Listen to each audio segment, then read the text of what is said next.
So what's next on the list? What are we making now? Oh, well, I'm going to talk to you about habanero chilies and chili safety. We'll get to that a little later. I think you need some advice on that.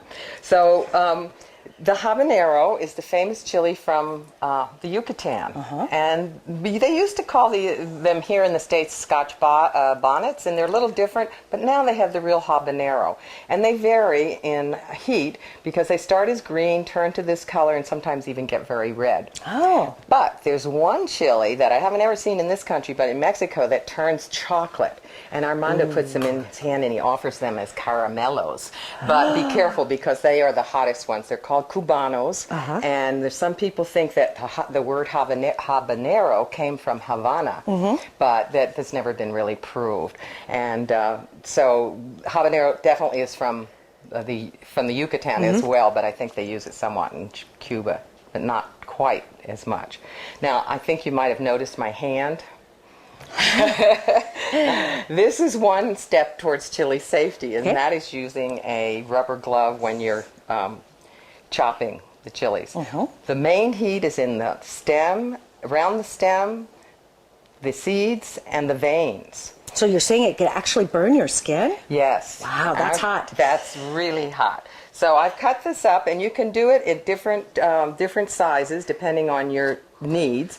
So you can do it as I did here, a couple of slices and then small. A lot of people in Yucatan will just take them in real big like this. Really? Yes, they will. And I'm going to show you this very simple salsa. Again, something you can do quickly before dinner. You think, oh, I don't have any salsa. But you don't have to work too hard. Take one of these, and I'm going to go with the smaller ones here. And just put these in a little bowl. Add some lime. Would you like to do that? Sure. Squeeze a little lime in there. Yeah. And you've got a great little tool to do it with, too. Those are so helpful in the kitchen when you only want to do a little bit. Say when. I'd keep going. I'd get it floating in there. Oh, okay. And then I just put a little pinch of salt. And you know what? You have a salsa. Well, what would you put that on then? Voila. Well, first of all, I wouldn't put it on anything because I'm a wimp. But I would use those of us who don't take a lot of heat. We can just use after this sits in this lime juice for a little while. Lots of times I'll just take some of the lime juice and drip that onto my taco. Right? Oh, on fish. I bet it'd be great on grilled fish. Absolutely, and that's the painted fish is a grilled fish, so that would be a good place to use it. So now you know a little bit about the structure of it, and now a little bit more about the safety. This is one thing to do, is to use this rubber glove, but quite frankly, I've never done that in Mexico, so I get my hands into chilies quite a bit. And my problem is that I seem to have a habit of touching my face or my eyes. And it's really a problem.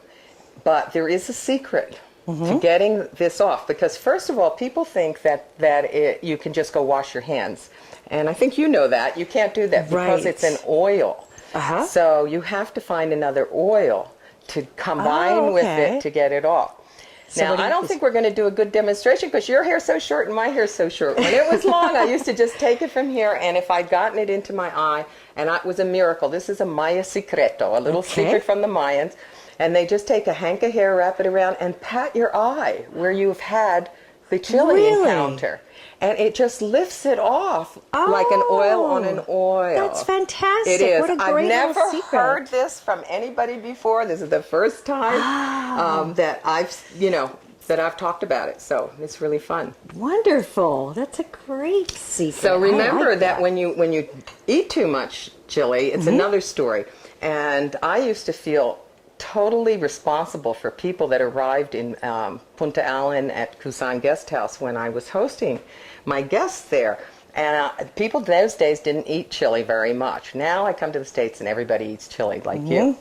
So in this case, the chilies were very hot, real Yucatecan chilies, and I'd say, please, just try it first. And that's the other secret, is just please try something before you put a load of it on your taco. So I'd warn people, and of course there were lots of macho guys that say, oh, no, I can take it. And then I'd see the smoke coming out of their ears. Their eyes watering. Eyes watering, coughing, and they want to drink water and that's not going to really do anything. So sometimes a little sugar will help, just to cool things down, and eating a tortilla helps a lot too. And also milk or yogurt will do a good job. Okay, that'll cut the oil then. Exactly, do this very same thing in that direction with the oils. So that's my scoop on chili safety. A few things to take into consideration when you start making your salsas. Thank you. You're welcome.